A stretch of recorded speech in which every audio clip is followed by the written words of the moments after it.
So we have an example in front of us. It's a piecewise function, and g of x is equal to x to the 2/3 power. This is if x is greater than or equal to 0. And we have the other equation is x to the 1/3 power if x is less than 0.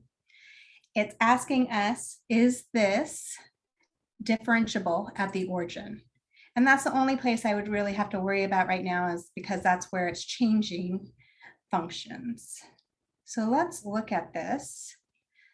And so we want to look at the derivative, and we want to look at the derivative of the first function, and we want to look at the derivative of the second function. And we want to know, are they approaching the same slope at x equals 0? And so there's a couple ways we can do this.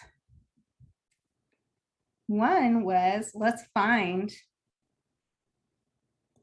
g prime of 0 by looking at the one limit. So we had, remember, the limit of h goes to 0. This was, let me just think about this. So let's say we wanted g prime of a.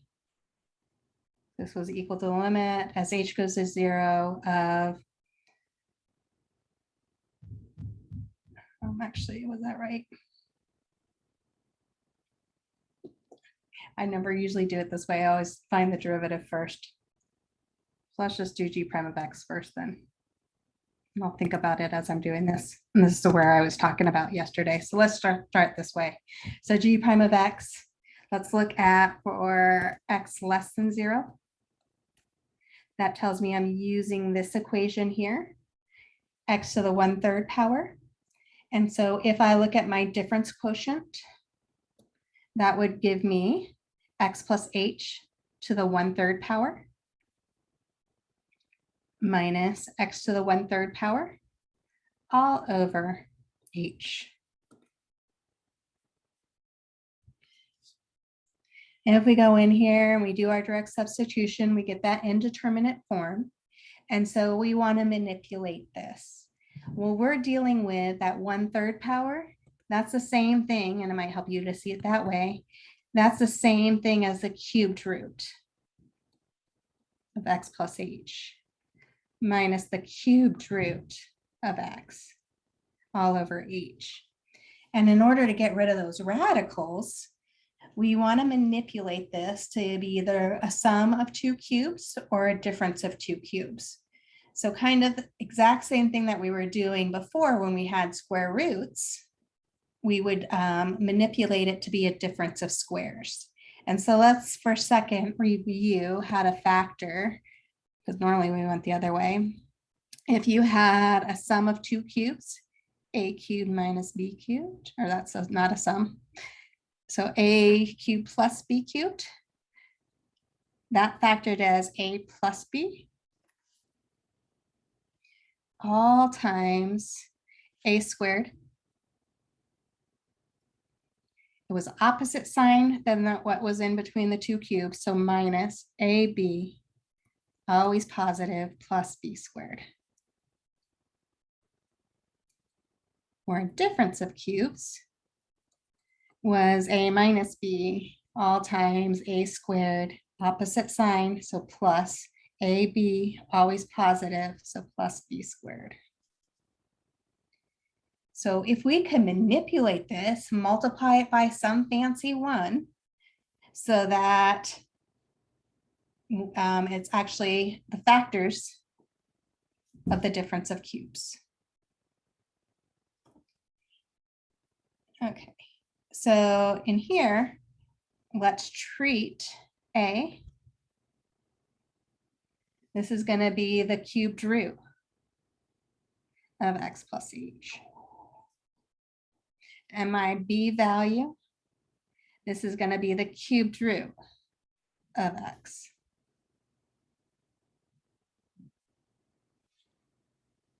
So we want to multiply that by that fancy one. And so we want to either be the sum of cubes or a difference of cubes, and it doesn't matter. Actually, it does matter. Notice that this is a minus b that we have. And so we want to multiply this by a squared. So that would be this cubed root of x plus h. Quantity squared can go outside or inside the radical, mean the same thing, plus a times b. So plus, if I multiply a times b, I could put this underneath one radical because they have the same index. So this is the same thing as the cubed root of x times x plus h. Guess I could put it here. I'm running out of room. So I'm going to erase this.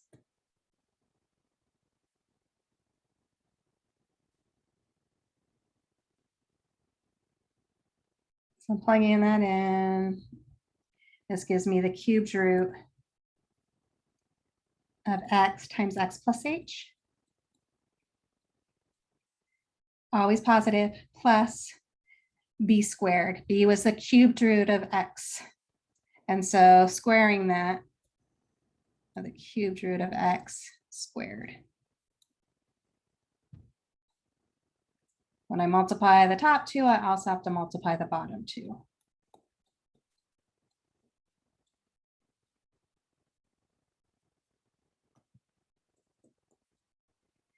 So the top piece, that's where we're going to look at that and cube both the first term and the second term. And so doing that, we're still have the limit as h goes to 0 of the first piece cubed. That's just going to leave me with x plus h minus the second piece cubed. Well, the cubed root of x cubed is just x all over h times this cubed root of x plus h quantity squared plus the cubed root of x times x plus h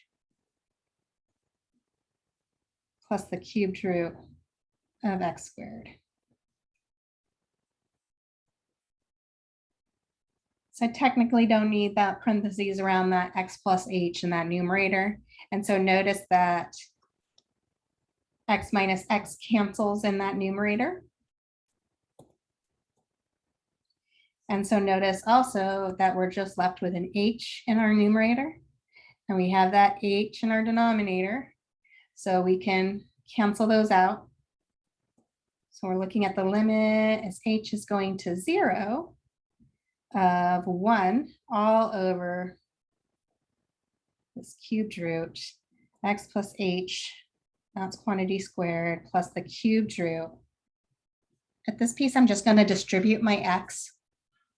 So the same thing as x squared plus xh underneath that radical, plus the cubed root of x squared. And so now I'm locating wherever I see an h, I'm substituting in 0 there.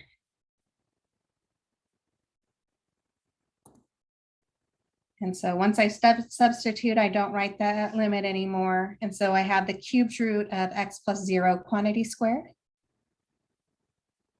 So that's just x squared plus the cubed root of x squared plus x times 0. So that's just x squared plus the cubed root of x squared. Those are all like terms in the denominator. And so one of them plus another one of them and another one, that's 3 of them. And so we're left with 1 all over 3 cubed root of x squared. So this is just g prime of x. The problem is we wanted to find the derivative here when g is equal to 0.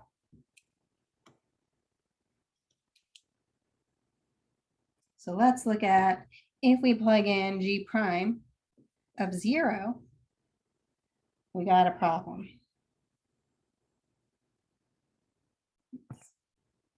Because if we go in and we plug in 0 wherever we see an x, I got 0 in the denominator and I have 1 over 0. And so this is undefined.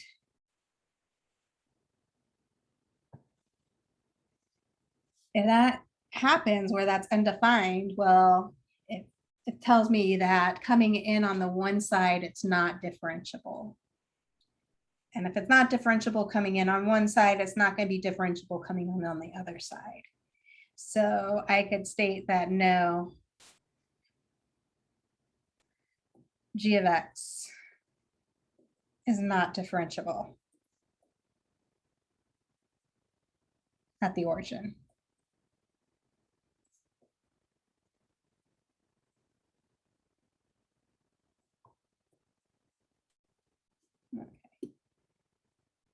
I could do the same thing with x to the 2/3 power, but again, we're going to find out that when we manipulate it, we're going to have some value of x in the denominator so that when we plug in 0 for x into the derivative, we're going to get it undefined again.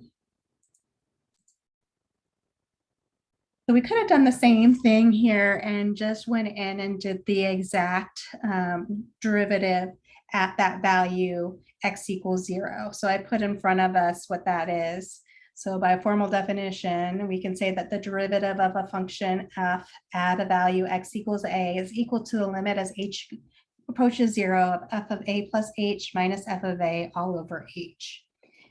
And I was going to do, let's look at x to the 1/3, but instead, because we already looked at that one going the one direction, let's look at that as x to the 2/3.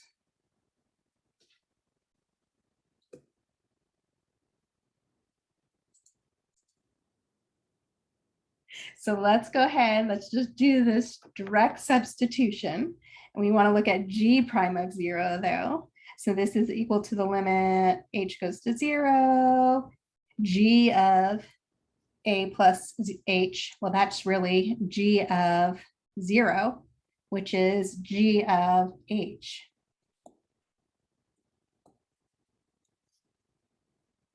And so I'm just going in there and I'm plugging it in an h wherever I see an x in here. And so if I do that, I have this h to the 2/3 minus f of a, or in our case, g of 0. If we look at g of 0, going in and plugging in 0 where we see an x, we got 0 to the 2/3 power, which is 0. So minus 0 all over h.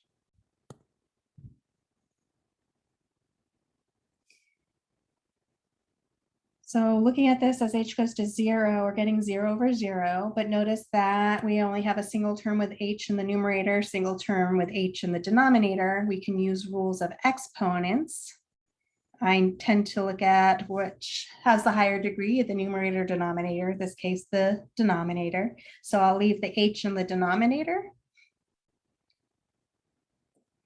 And quotient, so we subtract our exponents. So the 1 in the denominator, which is like 3/3, minus the 2/3 in the numerator is h to the 1/3 power. But again, I have a problem here. When I go in and I plug in 0 where I see an h, I get this number 1 over 0. 1 over 0 is undefined. And so it's not differentiable.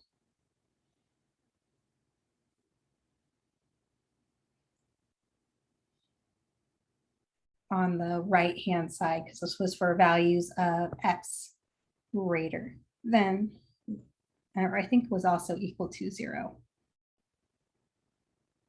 Yeah.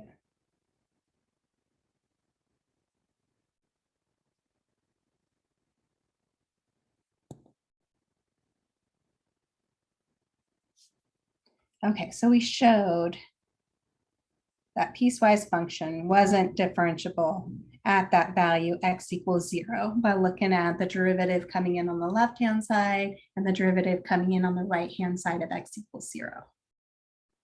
So hopefully that clarifies it and how to approach and go about that problem. So we're just going to take a little bit of time and start reviewing for that test that you're going to be doing this week on My Math Lab.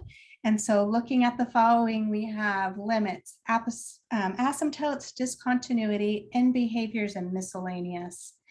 And so I'm going to let you guys be team 2 because it's class against instructor. And I'm a team of 1. or I'm number one. Anyways, so let's play this. So I'm gonna let you guys ask me or tell me which category you want and how many points. And then I'm gonna pull up the question. You're gonna take a moment and you're gonna write down the question or start showing your work on how you would solve that problem. So remember, you're gonna be turning these in at the end of class period and submitting this as a single PDF to Canvas. And so let me just show you that really quickly. So in order to be able to find that assignment, you got a question, Othan? Yes, the PDF would be starting right now. Or do you want to send all the notes for the entire class? No, so just starting right now is fine. Okay. Yeah, so you might want to start a different piece of paper, or I guess, so a lot of people will convert things to PDF by taking pictures with their cell phone. And then there's lots of free programs out there that will convert pictures to a PDF. I know that I believe, well, students were telling me their iPhones do that. And I guess also your Androids would do that. Oh yeah, I got free scanner. Okay. That, and then also if you have a printer that has a scanner on it too, you can always do it that way. But there's both ways to do it. Okay. Thank you for clarification. Yeah, no problem. So in front of you, you should be seeing the screen that is your Canvas page. You're just going to go to week 6. This is where you're going to be uploading your work for both the test and for this participation. And so right here, participation on my math lab assignments, except for this end of the chapter test. But here, the written work for chapter 2 review for Thursdays. And so this in here, I probably should go to student review because you can't see. It has in here, submit your assignment. And so you would just start the assignment and upload it into here. Okay. So let's go now. And you can put it in the chat if you feel like it, or you can just shout it out. First one who states it, we'll start with that problem. So limits, asymptotes, discontinuity, and behaviors are miscellaneous 1 through 500. What do you guys want? Limits for 100? Okay, we're going to start small, limits for 100. And so take a moment and look at the limit of sine of x as x approaches infinity is A, is that going to equal 1? B, is that going to equal -1? C, is that going to equal 0? Or D, does that limit not exist? So I would probably give you this problem without I wouldn't give you A through D, and you should know what that limit as sine of x as x approaches infinity is. That one you really don't have to show work. Anyone want to tell me what the answer is? I have a quick question. Yeah, Midori. Do you want us to restate the question? No, don't worry about it. You don't have to, like as how we play Jeopardy normally. No, you don't have to restate the question. So we got a couple different answers in here. Someone is saying 1, someone's saying it doesn't exist. Someone is saying, oops, D. So either it's 1 or doesn't exist. Question. Mm-hmm. So for the how we have to write this out to show our work, would you want us to write out the question as well so it's easier for you to know what you guys are talking about? It's up to you guys, because it'll take you a long time to maybe to write out certain things, so you don't really necessarily have to. I'm okay with that. Oh, now we're getting that it's 0.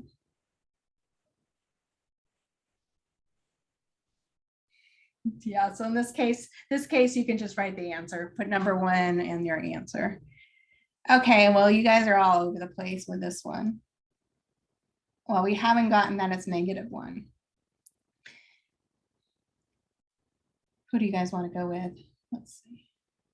I think most of you are saying D does not exist in the chat, and that is actually correct.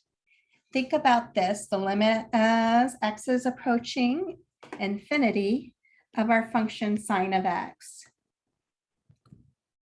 Well, if you think about your function sine of x, that's just a function that oscillates back and forth in between -1 and 1. And so as we're going off to infinity, that's not going to any one particular number.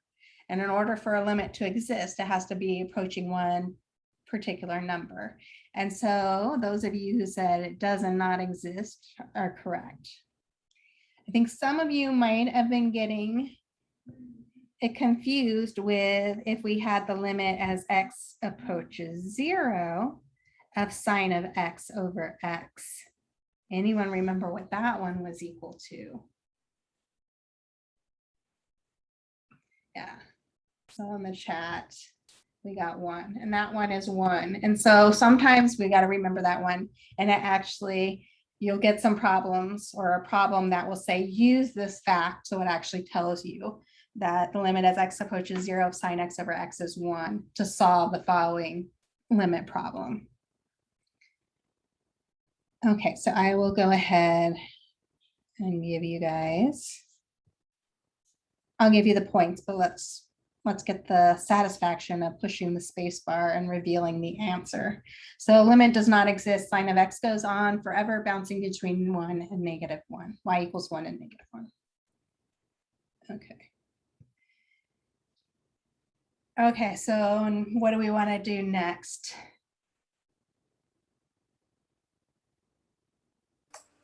Asymptotes 300. Okay, so let's do asymptotes for 300. So what vertical and horizontal asymptotes, if any, does the graph y equals x squared minus 9 all over 3x minus 9 have? So I'm just going to pause the video for a little bit. So this one, you might have to do a little bit of work to show your answer. Okay, so you guys got this one, but let's just talk about it really quick. So we want to find the vertical and horizontal asymptotes. So vertical asymptotes, recall, those are values which set the denominator equals 0, but not also the numerator. And so when we're looking for vertical asymptotes, we want to factor both the numerator and denominator. And so if I factor x squared minus 9, that's a difference of squares. That's x minus 3 times x plus 3. If I look at 3x minus 9, I notice that they both have, both terms have 3 in it, and I can factor out a 3, and that would give me 3 times x minus 3. And so notice that now my x minus 3 values cancel. I still, though, for my domain, I can't have any value that sets my denominator equal to 0. So even though those factors cancel, my domain, I cannot have positive 3 as part of my solution, or as part of my value of x. So my domain is negative infinity to 3 union, 3 to infinity, not including 3. And so now I have f of x equals x plus 3 all over 3. And so there's no value that sets the denominator equal to 0 and not also the numerator. And so there's no vertical asymptote.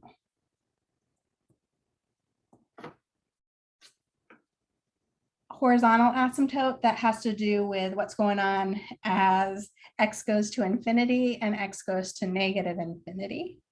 And so if we look at the limit here, as x goes to positive infinity of x squared minus 9 all over 3x minus 9, I get that infinity over infinity form, which we said was not okay, and we had to manipulate it. Again, if we factored it, which we did, the limit as x goes to infinity of x plus 3 over 3. So if I plug in infinity now, wherever I see an x, I get infinity plus 3, which is infinity, divided by 3 is still infinity. So my end behavior, my graph, as x is going to positive infinity, is shooting upwards. Same sort of reasoning I can do going to negative infinity. I'm going to just put in my simplified form, x plus 3 over 3. So if I plug in negative infinity now, wherever I see an x, I get this negative infinity plus 3. Well, adding 3 to negative infinity is not going to do anything. That's negative infinity. Divide by positive 3 is negative infinity. So in behavior, my graph, as x goes to negative infinity, it's going to be shooting downwards.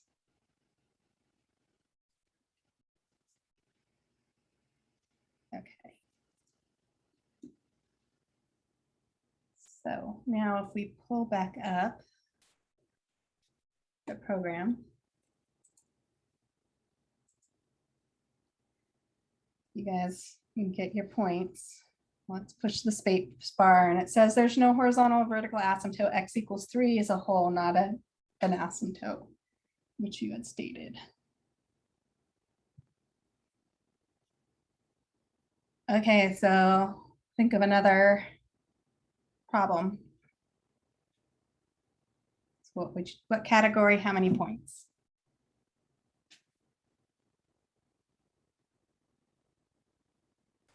And behavior 500. And behaviors for 500. So describe the limits as x approaches infinity and negative infinity of f of x equals x cubed minus 4x squared plus 7, all divided by x to the 5th plus 3x cubed minus 5x. So you look at your end behaviors as x goes to positive and negative infinity. What do you get back?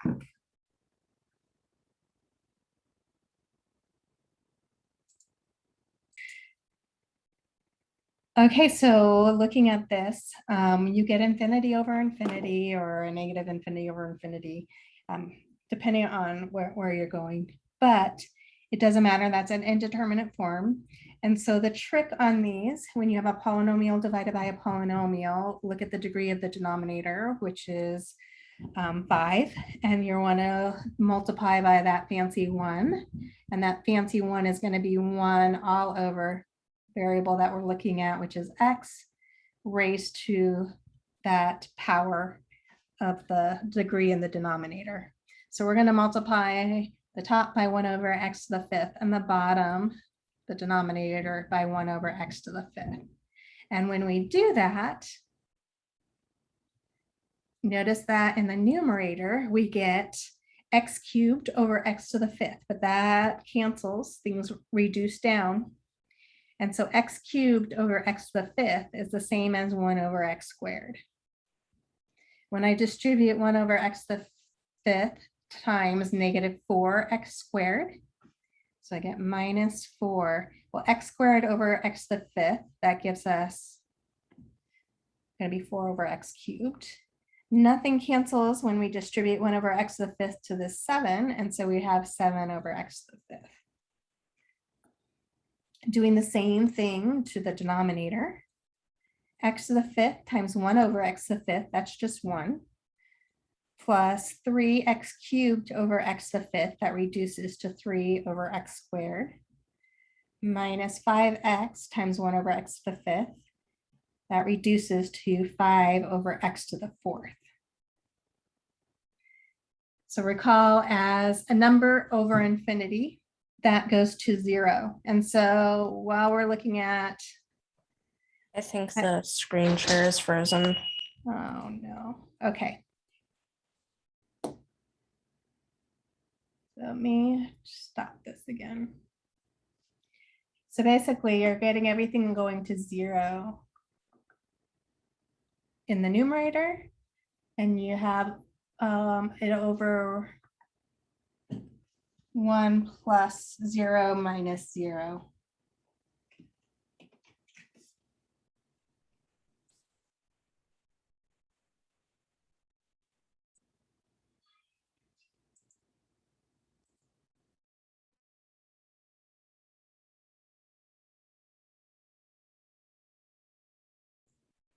Okay, so let me share again what I was just talking about, and that was freezing. Okay, so Notice that as x goes to infinity, each one of these pieces is going to 0. And so we have 0 over 1, which is 0. And it doesn't matter if I'm looking at that as going to positive infinity or a negative infinity. Either case, they're both going to 0.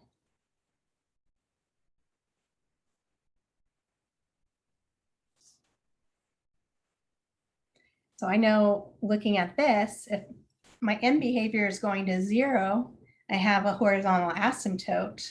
This function would have a horizontal asymptote at x equals 0.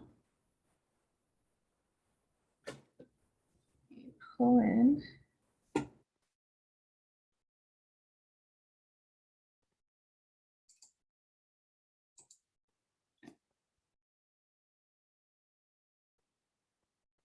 Okay, so as x approaches infinity is 0, as x approaches negative infinity is also 0.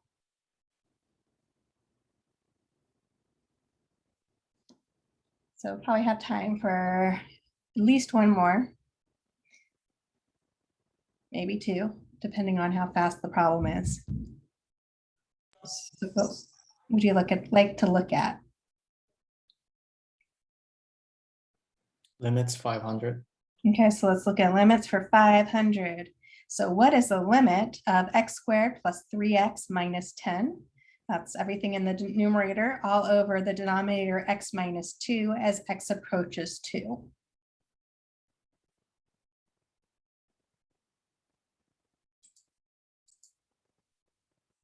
Okay, so you guys got this. You said it was 7. If you went in, you always want to start limits doing direct substitution. Sometimes that works, sometimes it doesn't. But if we do direct substitution, in this case, we get 2 squared is 4 plus 3 times 2, which is 6. 4 plus 6 is 10, minus the 10 is 0, all over 0. And so we have that indeterminate form. And so we want to go back and manipulate this. This is factorable in the numerator. And so the two numbers that multiply to give us that negative 10 and add to give us that 3 is positive 5 and negative 2. So this factors as x minus 2, x plus 5. Like terms cancel. So we're left with just x plus 5 as the limit approaches 2. So if we go in and we plug in 2, wherever we see an x, we get that 2 plus 5, which is 7.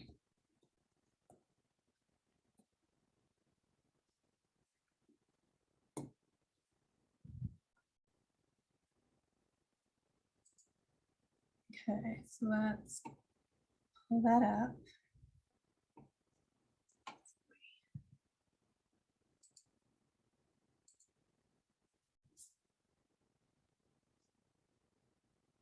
So limit is 7.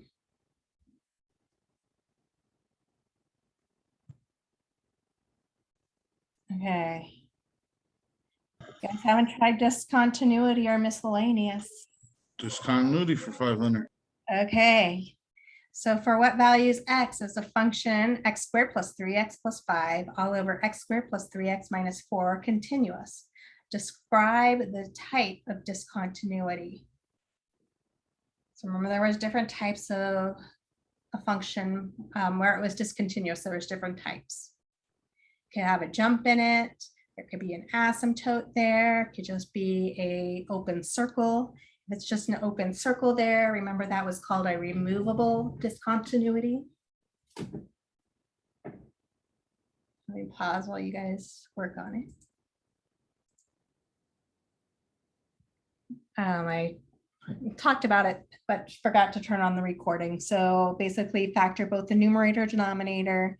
Numerator doesn't factor. Denominator can factor as x plus 4 times x minus 1. Values that set the denominator 0, but not also the numerator, are vertical asymptotes. And so these are going to be shooting off to positive and negative infinity. So it's discontinuous.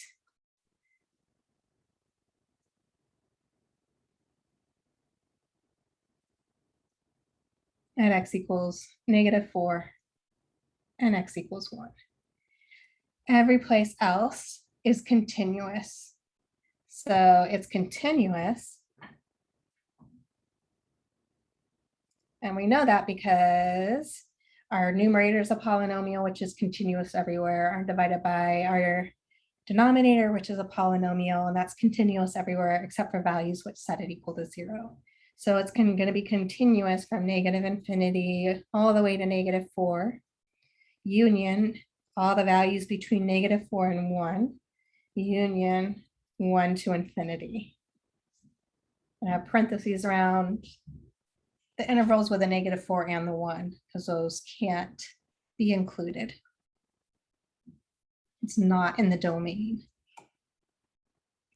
So by saying describe the type of discontinuity, does it mean write out the intervals on which it's true? Is that what it means by describe? I think that what it means is, because remember there was different types of discontinuity, like if we had something that came in here, maybe it was a piecewise function and it looked like this would be like a jump discontinuity.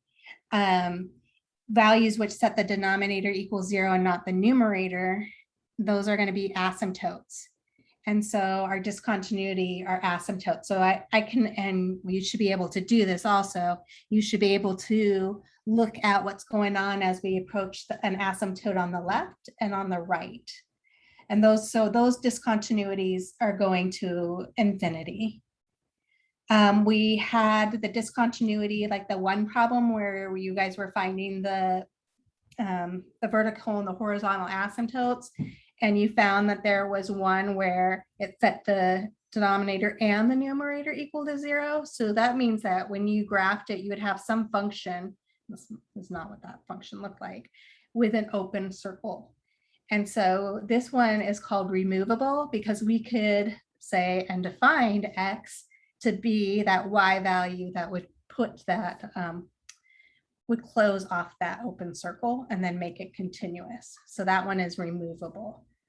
And then there was one other, I think that was it. So those are the only discontinuity pieces that you can have. So I believe that's what it meant by describe which type it is. Information. So that was a great review on some of the problems that we got to cover. There were types of problems that we did not see in this review that you need to know how to do. So let me just quickly tell you about that. So you guys should be able to find an equation of a tangent line. So given a function, find the instantaneous rate of change at a particular value. You're going to be looking at that limit as h approaches 0 of f of x plus h minus f of x all over h. That's going to give us that instantaneous rate of change at a particular value. We can plug in that value. So you should be able to find the equation of a tangent line. You should be able to find the equation of a secant line. What else? You should be able to show that something is continuous or not continuous at particular values. You might need to look at a piecewise function and show that is continuous or discontinuous when they change equations. You might have to find a particular value of an equation to make it continuous. So there was an example that I went over in student hours yesterday that I actually recorded as we went through it, and that was one of those problems. So if you need to go in and look at that video, it's in Canvas. Let me just pull that up really quick. That was, just so you guys see what I'm talking about. Maybe.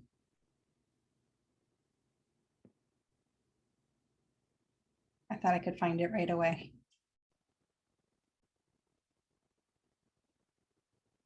Okay, well, anyways, oh, right here. So something similar to this you should be able to do. So given that piecewise function, you should be able to figure out what A and B are to make this a continuous function. You should be able to show that something is continuous. You need to show the three things: the limit exists, the value exists at that function, and the limit is equal to the value of that at that function. You should be able to find limits of trigonometric functions. You should be able to find limits of trigonometric functions using the fact that sine x over x as x approaches 0 is 1. What else? And then you should be able to find horizontal and vertical asymptotes of rational functions, be able to look at what a graph looks like. You should be able to do one-sided limits. You should be able to look at a graph and then find limits by looking at the graph. You should be able to find limits algebraically and what to do in certain instances when you get that 0 over 0. So I think I covered everything that we looked at in this chapter 2. I hope I do, but I did, but that hopefully helps you and you're ready for the test. So a couple other things, when you take the test, you have multiple times to take it. You only have an hour and 15 minutes. You're going to be pressed for time, so just be aware of the time that you have. You can't get out of the test and get back in. If for some reason you're bumped out of it, your internet went down, then what's going to happen is it will let you come back in, but it's going to not show you any of the problems that you had looked at prior than being bumped out of the test. And so just be aware of that. I would take it first just to get a feeling of what it's going to be like. And then I would study up on where I felt like I was weak and come back in and retake it. You're only uploading work to the test that has the highest score. If for some reason, after you take the test, after the due date, after Sunday, you feel like, okay, I don't like my score. Maybe I got in the 50s, but I knew everything on this exam. And I think I got, I definitely know more than a 50% for this test.